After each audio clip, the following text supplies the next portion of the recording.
Hi, friends. I'm Scott. This is the What a Weird Week podcast for Friday, April 21st. UFOs and the Cave Lady. Hi, everybody. It's weird. This is like crazy being here. Like Really weird tales. Well, I got a great show for you today with some wonderful weird stuff.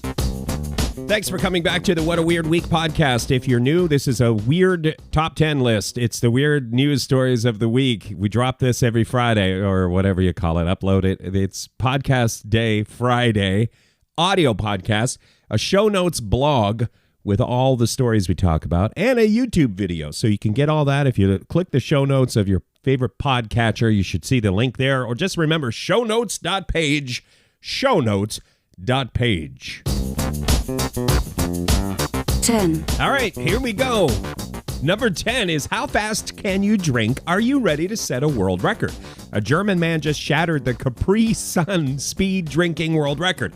10.41 seconds to finish an entire Capri Sun drink. That time includes putting the straw in, which is time consuming.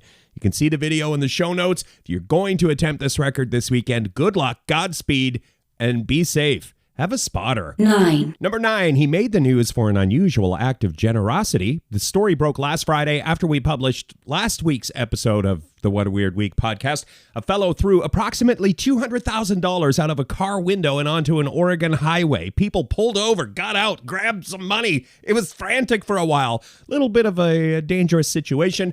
By the way, you can be charged with littering when you do that, which of course you can. I never really thought about it. Who's throwing money out the window? But I guess that's littering. Police let the guy off with a warning, though. The money thrower told the cops he's, quote, doing well and wanted to bless others with gifts of money. You know what else you can do? Join our Patreon. $200,000. That's the platinum level. What a coincidence. That's how much money you threw away. Could have joined the platinum Patreon. 8. The biggest Donkey Kong game in the world announced. How big? They're going to make a 20-foot tall Donkey Kong game. Biggest one in the world. And it's going to actually be playable. This is for the World Video Game Hall of Fame. Need to stress, this is supposed to be playable. A giant Donkey Kong game playable by regular-sized human beings, not giants. It's not a game for giants. It's supposed to be ready June the 30th. 7. Number 7, 10-year-old kid breaks world record for soccer ball wizardry. Could you do this for an hour? 10-year-old kid from China broke the world record for most football or soccer touches with alternating feet in 1 hour. So he foot juggled the soccer ball 8,147 times in an hour, you guys. Youngster was encouraged by his coach to go for the world record. Quote from the Guinness World Records people, I believe through a translator, in our soccer club, this is the young fella, in our soccer club, many teammates can juggle the ball over 1,000 times with both feet, but I am the best. 6. Number 6, elite extreme sportswoman in the news. Here's the quote. It's true that there were some difficult moments, but there were also some very beautiful moments, and I had both as I lived up to my commitment to living in a cave for 500 days. That's really the whole story there. That lady lived in a cave for 500 days. Lady is 50 years old, 16 months in cave isolation. She had books and art supplies to pass the time. It was an extreme sport challenge, but also it was so scientists could do research on what would happen if someone lived in a cave for 500 days. That will all get unpacked when they write up the research papers. One thing that happened, they noticed right away, the lady's perception of time changed a lot. She was surprised. They came down to get her out of the cave, and she was like, already? What? Time sure flies. Those are paraphrases by me, but I believe I captured the energy. 5. Number 5, here's a message you don't want to get from a buddy. Quote, dude. This is so weird, but I'm watching this murder documentary and they start flashing a bunch of people's pictures. And I said, that is Hazlewood. Did they steal your photo? Part of the quote from the Hollywood Reporter story. It's about Taylor Hazlewood. He's suing Netflix for $1 million. He posted a photo on his Insta a few years ago. Photo of Taylor posing with a hatchet. The lawsuit centers around this photo. Taylor says someone used it without his permission in the hatchet-wielding hitchhiker documentary. According to the Hollywood Reporter, I haven't seen this documentary. I've gone past it, the tile on Netflix. I have one of these love-hate deals with Netflix and currently am not subscribed. You know, it's complicated. Anyway, according to the Hollywood Reporter, Taylor's photo was shown next to a convicted murderer, and there's audio saying Stone Cold Killer, even though Taylor has no connection with any aspect of the film. So that's where, that's kind of, therein lies the $1 million lawsuit. You used my photo and talked about hatchet murders because I was holding a hatchet in my photo. Wait, could I be a lawyer? Did I just do the closing arguments? 4, Number 4, we might have a drop here. I'm not sure if we're going to get it cleared in post-production, but in the meantime, I'll just... Oh, well, everybody's heard about the bird. Now, if they don't cut that out and put the real song in, oh boy, do I feel like a goober. So our number 4 story, I'm trying to keep it jaunty with the bird is the word song drop. But the headline is Dead Birds Repurposed as Drones. So how do we feel about that, you guys? Wildlife researchers in New Mexico have a new tool to do their sciencing, and it's dead birds turned into drones. I'm calling them TBDs, taxidermy bird drones. The scientists were using mechanical birds, so like bird robots. But dead bird drones seem to get better research results. They take a taxidermy bird, they turn it into a drone, it infiltrates with the other birds, and data. Sweet, sweet data for the researchers. To my friends at Disney, this sounds like a hilarious animated reboot of Weekend at Bernie's. Weekend at Bernie's, right? I feel like that one could be big, you guys.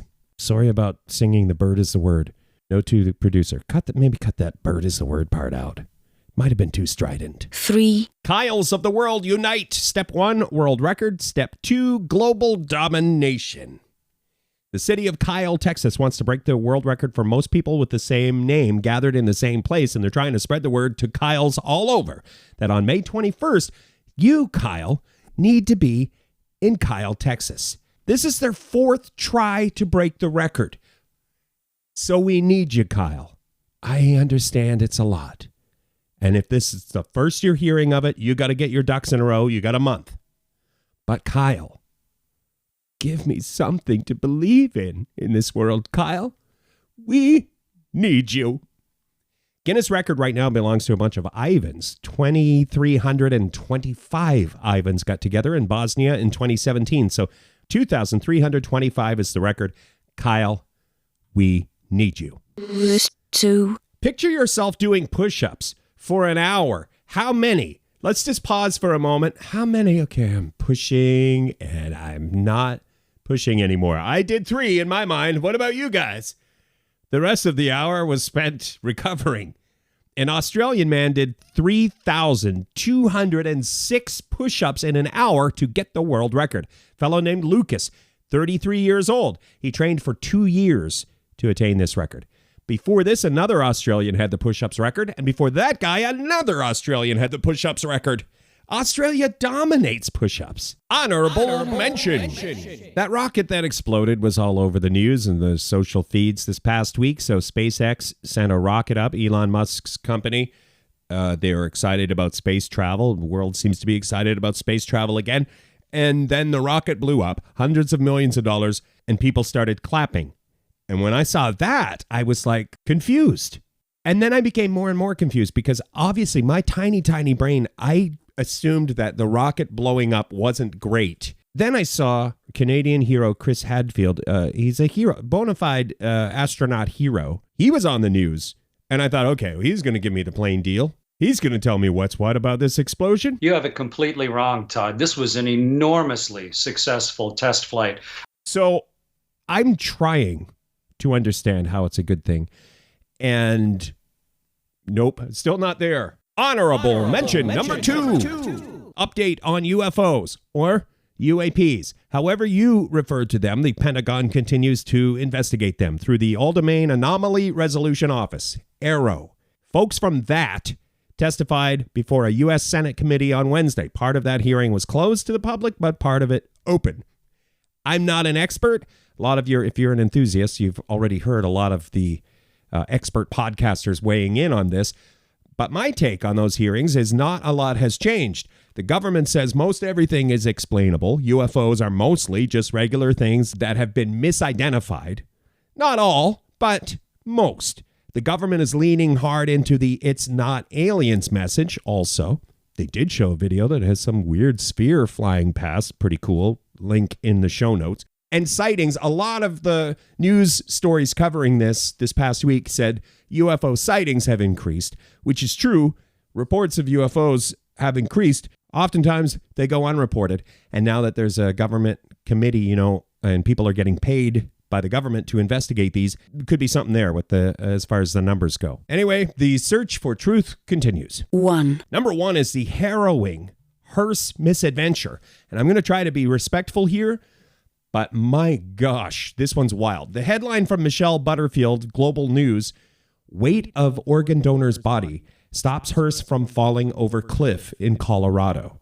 That was the headline from Global News. This happened a while ago, but it hit all the news outlets this past week. Just like in a movie, the hearse slid off the road and was balancing on a cliff, and the driver of the hearse was able to escape because they say the weight of the deceased person in the back of the hearse kept the vehicle from plunging over the edge. Pretty wild. We're going to end on that. So thanks for listening. You can subscribe. You can click the show notes. You can go to the YouTube. You know what you can do. You can do all the things you can do. But I appreciate your support of the What a Weird Week podcast. Catch you next week.